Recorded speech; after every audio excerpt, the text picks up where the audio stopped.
ये तो मेरे डीएनए में है कि हम अपने साथियों के साथ खड़े रहते हैं। तो as a colleague I am saying कि आई स्टैंड विद हिम और हम हिमाचल के विकास के लिए आगे बढ़ेंगे, आगे आगे चलेंगे और मिलकर इस तरीके की साजिशों से हमको दूर भी रहना चाहिए, क्योंकि जनता सब चीज़ें देखती है, जानती है, समझती है। देखिए, वीरभद्र सिंह जी प्रदेश के 6 बार मुख्यमंत्री रहे और उनके सभी करीबी थे। अगर 6 बार प्रदेश का मुख्यमंत्री बनना हो तो एक धड़े का मुख्यमंत्री नहीं होता। वो 6 बार बनने के लिए दम भी चाहिए, हौसला भी चाहिए और सबका समर्थन और साथ भी चाहिए। तो ये एक को कैटेगराइज करना, दो को कैटेगराइज करना, ये छोटी सोच है, पेटी पॉलिटिक्स है। मैं इस चीज़ में नहीं जाना चाहता। तो यहाँ से कुछ ऑफिसेस को शिफ्ट करने की बात की गई है, वो भी इसी नज़रिए से रखी गई है कि शिमला शहर को जो है वो डीकंजेस्ट किया जाए और कुछ और इलाकों में इन ऑफिसेस को खोला जाए।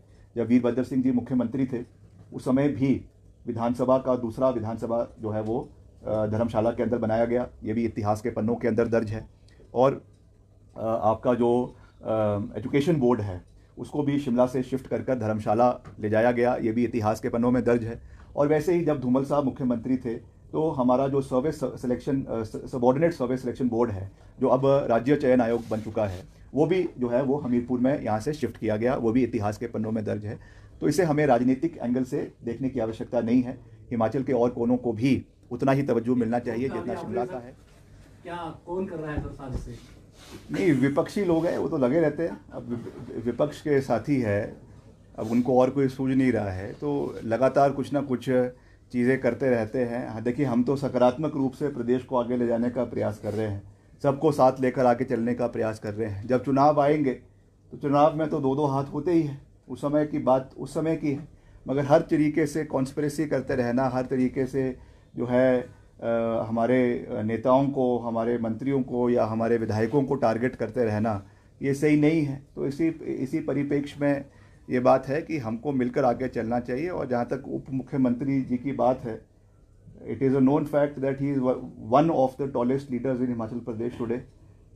ये भी नोन फैक्ट है कि he has contested 5 election from Haroli Vidhan Sabha segment और पांचों के पांचों वो जीते हैं। आज प्रदेश का नेतृत्व जो है उप मुख्यमंत्री के रूप में कर रहे हैं।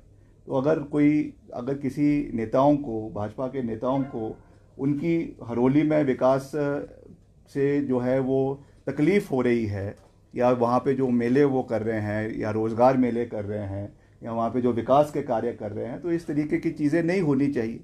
तो एज अ कलीग, ये तो मेरे डीएनए में है कि हम अपने साथियों के साथ खड़े रहते हैं। तो as a colleague I am saying कि आई स्टैंड विद हिम और हम हिमाचल के विकास के लिए आगे बढ़ेंगे, आगे आगे चलेंगे और मिलकर इस तरीके की साजिशों से हमको दूर भी रहना चाहिए, क्योंकि जनता सब चीज़ें देखती है, जानती है, समझती है।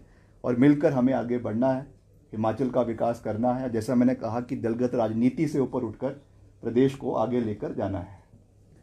सर, आप कह रहे हैं कि ये साजिश भाजपा रच रही है, लेकिन लोगों ने इसका मायने इस तरह से निकाले कि सत्ता पक्ष में देखिए, लोग तो राजेंद्र राणा, इंद्रजीत लखनपाल परेशान होकर पार्टी से गए, ये भी कहा गया क्योंकि वो वीरभद्र सिंह जी के करीबी थे। देखिए, वीरभद्र सिंह जी प्रदेश के 6 बार मुख्यमंत्री रहे और उनके सभी करीबी थे। अगर 6 बार प्रदेश का मुख्यमंत्री बनना हो तो एक धड़े का मुख्यमंत्री नहीं होता। वो 6 बार बनने के लिए दम भी चाहिए, हौसला भी चाहिए और सबका समर्थन और साथ भी चाहिए। तो ये एक को कैटेगराइज करना, दो को कैटेगराइज करना, ये छोटी सोच है, पेटी पॉलिटिक्स है। मैं इस चीज़ में नहीं जाना चाहता। और हम आज के परिप्रेक्ष्य में बात कर रहे हैं, जो दौर निकल गया उसको बार बार कहना मैं समझता हूँ उचित नहीं है। वो इतिहास के पन्नों में वो चीज़ें जो है वो विलीन हो चुकी है और वो इतिहास मिटाया नहीं जा सकता। चाहते हुए भी इतिहास को मिटाया नहीं जा सकता। मगर हमें भविष्य में और वर्तमान की और भविष्य की बात करनी है। तो उसमें यह है कि हमको मिलकर चलना है, प्रदेश हित में कार्य करना है, दलगत राजनीति से ऊपर उठकर कार्य करना है और हिमाचल को आगे लेकर जाना है। इसी सोच के साथ हमको आगे चलने की आवश्यकता है। आप कैबिनेट में फैसला हुआ है कि यहाँ से कुछ विभाग जो है शिफ्ट किए जाएंगे, क्या आपकी प्रतिक्रिया है? क्या सही है? ये होना तो ये चाहिए था कि एक्सटेंशन होता, शिमला का विस्तार होता। ये देखिए, ऐसा है कि ये ज़रूर है कि शिमला ओवर कंजेस्ट हो चुका है और शिमला में जितने भी, कोई विभाग की बात नहीं कर रहा हूँ, मगर over the period of time Shimla शहर को डीकंजेस्ट करने की आवश्यकता है, इसमें कोई दो राय नहीं है। शिमला शहर के लिए अभी हमने एक मेरे ही निर्वाचन क्षेत्र में, शिमला ग्रामीण में जो है जाठिया देवी का इलाका है, जहाँ पर हम एक टाउनशिप बनाने के लिए भी प्रपोज़ल हमारी सरकार ने तैयार किया है। उसके हमारे मंत्री है मनोहर लाल खट्टर जी, मैं उनसे भी मिला, तो हम प्रयास कर रहे हैं कि हिमाचल को वो टाउनशिप मिले ताकि डीकंजेस्ट शहर हो।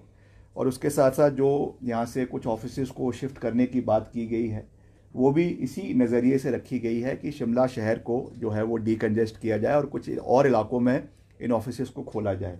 जब वीरभद्र सिंह जी मुख्यमंत्री थे, उस समय भी विधानसभा का दूसरा विधानसभा जो है वो धर्मशाला के अंदर बनाया गया, ये भी इतिहास के पन्नों के अंदर दर्ज है। और आपका जो एजुकेशन बोर्ड है, उसको भी शिमला से शिफ्ट कर धर्मशाला ले जाया गया, ये भी इतिहास के पन्नों में दर्ज है।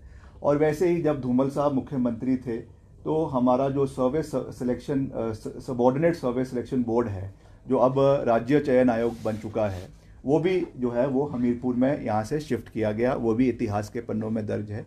तो इसे हमें राजनीतिक एंगल से देखने की आवश्यकता नहीं है। हिमाचल के और कोनों को भी उतना ही तवज्जो मिलना चाहिए जितना शिमला का है, ये बात ज़रूर है। और इस विषय को मैंने पिछले कल कैबिनेट में भी बड़ी गंभीरता से उठाया है, क्योंकि कुछ कर्मचारी हमको मिले थे और उन्होंने ये निवेदन किया, खास करके महिलाओं ने, और ख़ास करके जो on the verge of retirement है जो लोग।